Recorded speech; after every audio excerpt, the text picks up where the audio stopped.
officers looking at it. There's actually a call for strong.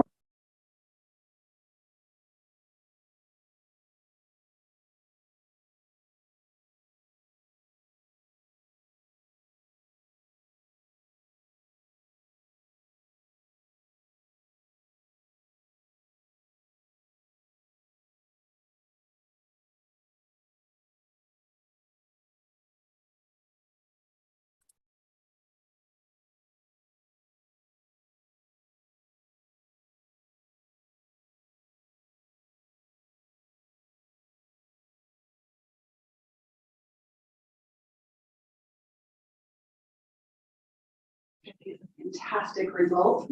And so I would just thank you for your hard work and thank you for being prepared for this influx of participation and support that we've experienced. I'm excited to see what the future holds. Thank you. Seeing nothing further, we'll move forward to item number 4 on our agenda, the PTO investment with the director. So Nick, as we all know, became our director in July of 2022. And when he accepted that position, he really came into a perfect storm of the situation. Let's tell the tale. There were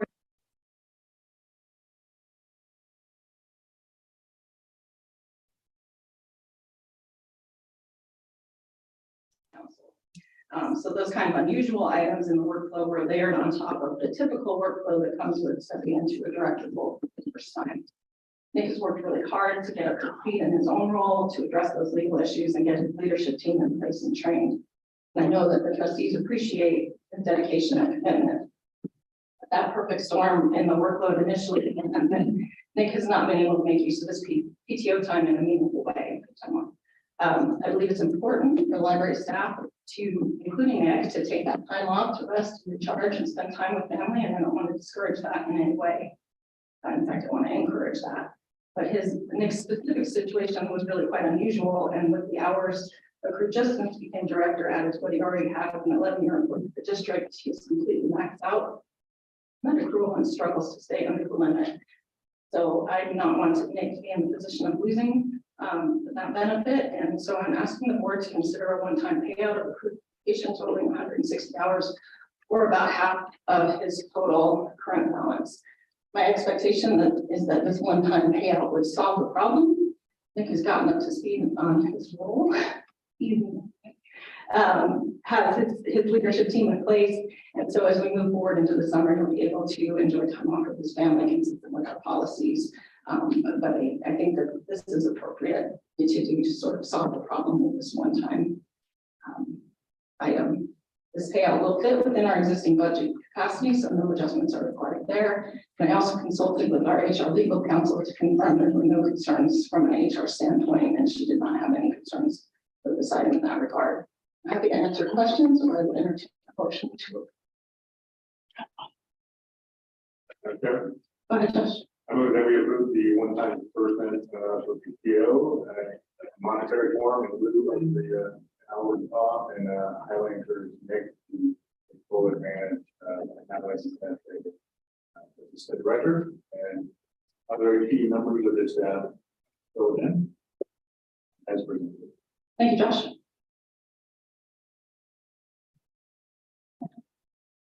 Thank you, Destiny. Further comment?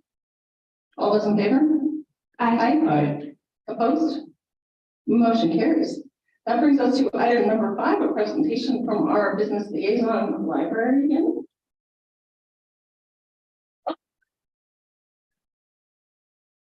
Hello, everybody. Thank you for having me. I'm Courtney Brown. I'm the business liaison librarian at Unbound.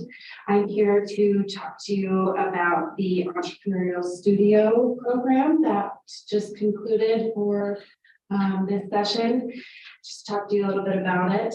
So the entrepreneurial studio was put on, and the cohort was created by both the Small Business Association and the Idaho Women's Business Center. The Idaho Women's Business Center created all of the information and the PowerPoints, and then they were sent over to me. So I was kind of the the middleman of information there. So we had about 25 people sign up for the class, which was this max. And after that, we were able to get every patron weekly emails that gave them a bunch of different resources, as well as the weekly presentation, the weekly PowerPoint. All right, I lost you. Okay. So the numbers kind of fell off a little bit with being able to receive that information at home without having to go to each meeting. They would still get the information that way. There was a good solid 13 people that showed up each week, and it was really great to see them form a network amongst themselves and be able to run ideas past each other.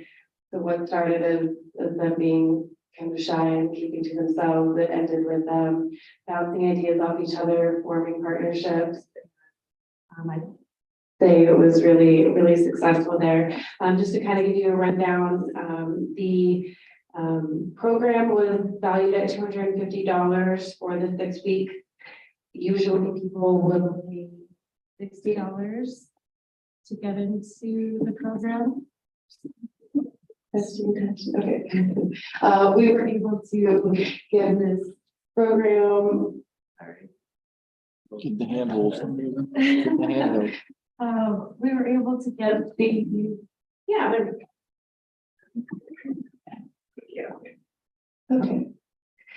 We were able to partner with the IWBC and get all of the library patrons this opportunity. It doesn't like me, sorry. It was completely free for patrons, library patrons, to be able to have access to all of the information that the entrepreneurial studio brought, as well as all of the great resources that being an IWBC member brings to you. So the 6 weeks, there was business basics, market research, legal structure / business formation, branding, finances, and then next steps for your individual business.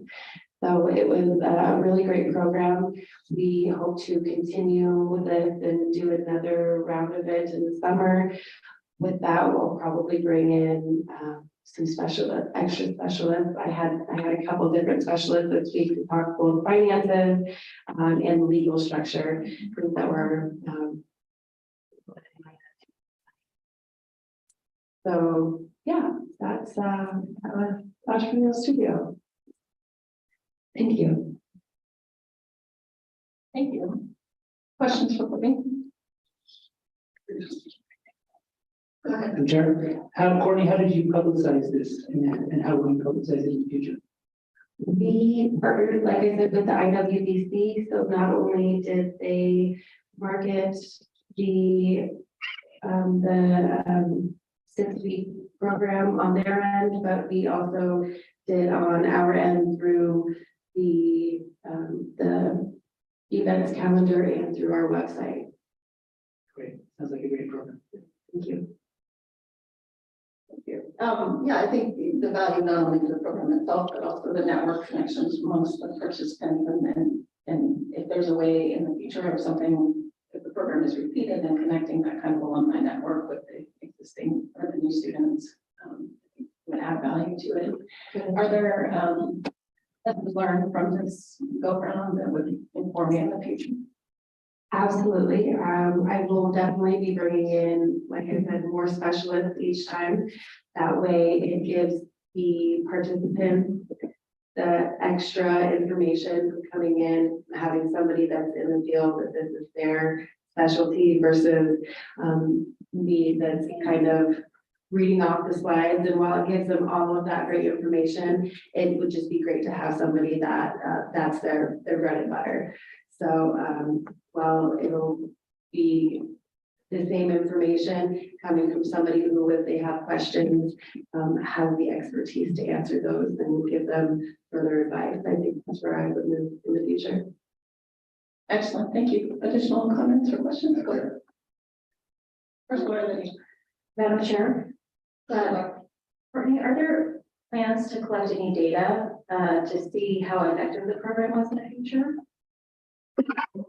There are no plans currently, but I would like to create some.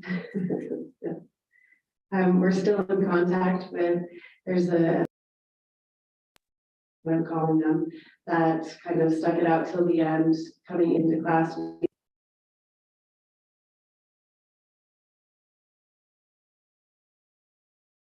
Between all of us, so they can all keep in contact. And then, you know, if they would like to come back or even do a kind of a celebrity appearance and see how it's gone for them, that would be something that we would definitely want to do. Thank you. I'd love to know the metrics of where, you know, these people are at 6 months and 12 months, and then as the program grows, that would be fascinating. Thank you. That's great. Yeah. Go ahead, Josh. Courtney, this is fantastic, and I just want to say that business so much of the time is based on relationships, and I'm sure the WBC, I hadn't been there before. Yeah. I'm sorry, Josh, can you use the mic because the video can't hear you? Those have probably been fantastic for you professionally. I just want to caution you, don't take any job with them, because you need to be here.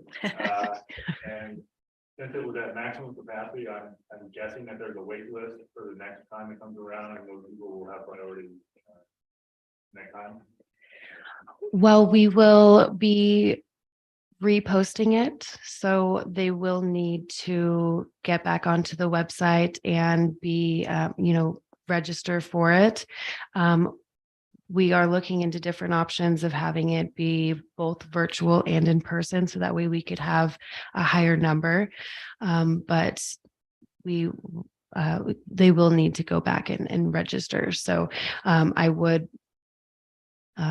definitely consider finding or emailing the people that had waitlisted and send them out a nudge. Yeah.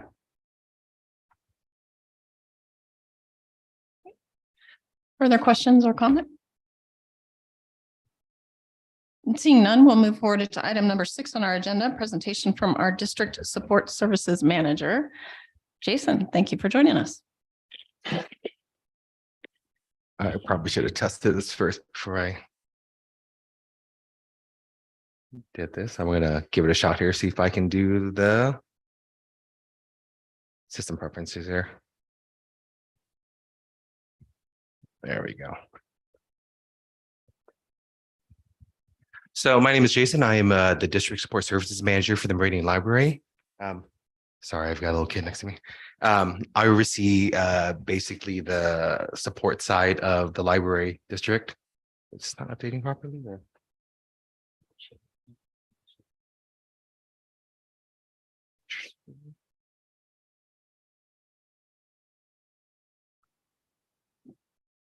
Waiting for it to load.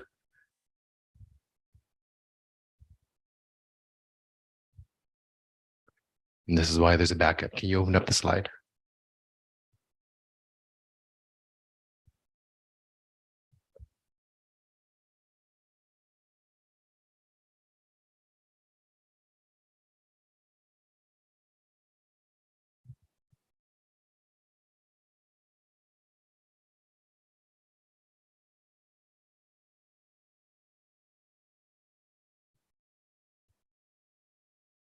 That working?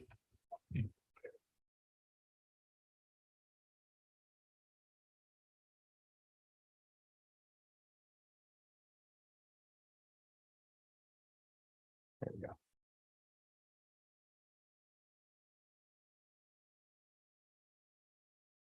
You go to full screen on that one. There we go. So I oversee the operations side of the Meridian Library. So material services, facilities, IT, and digital services. And I also oversee the History Center. I wanted to talk about material services today and our selection process. So if you can move on to that.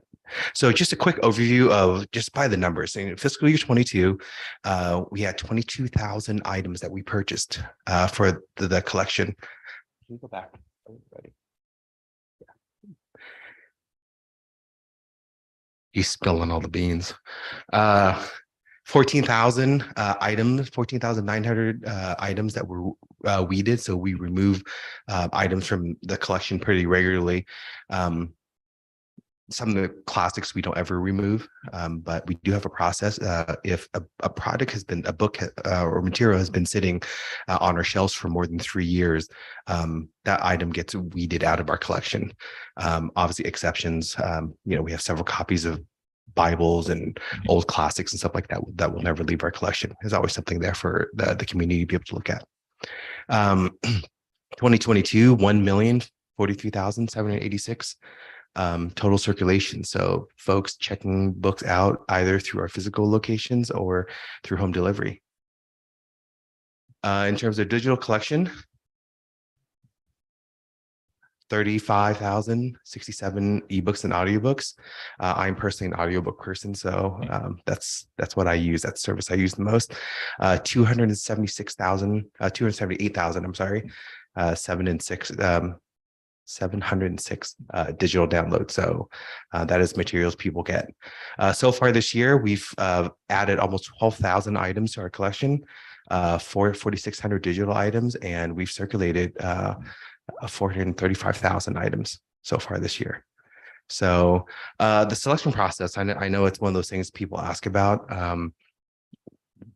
There's a lot that informs us on what to accept into our collection.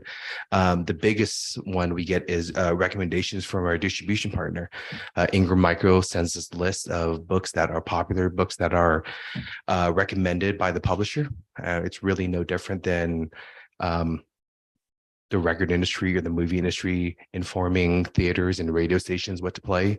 It's just recommendations that are given to us. For the most part, those meet our collection development policy guidelines, so we accept those.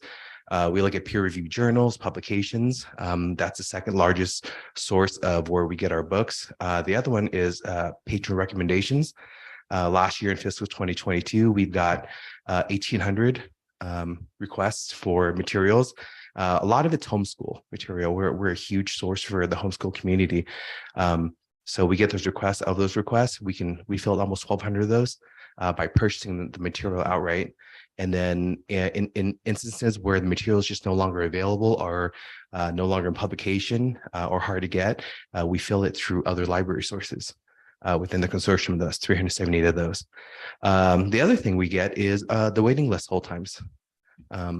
There is a report that one of our collection development librarian generates every couple of weeks, and they look at that report and they see what's really popular. And there's a formula they use, I believe it's 6 to 1. So if for every 6 people holding for one book, we purchase another copy of the book just to make it available. So that helps inform us in times where books that a lot of times really just get missed. We don't see them. I can't remember the name of the book right now, but there are hundreds of people waiting for this book. So it's always interesting. For a period of time, it was an aided community book, that young man who tried to sneak a book into the library and get it published. So that was made available. And at one point, I think there was a 28-year wait on that book. So I hope it's still intact, but best luck to him. Everything we purchase follows our collection development policy guidelines. We're very strict on that. For the most part, there's very little that comes through. One exception, I know there was a book that I've been waiting for by Dr. Robert Malone. He's a pioneer of mRNA technologies. He's never written a book before. And I was surprised to see his book in our collection when I went to research it. That was because the adult collection librarian noticed that there were dozens of people waiting for this book. So they purchased copies just to make it available. So I will be on that list, but I think it's gonna be a couple of months before I can get access to it. So any questions?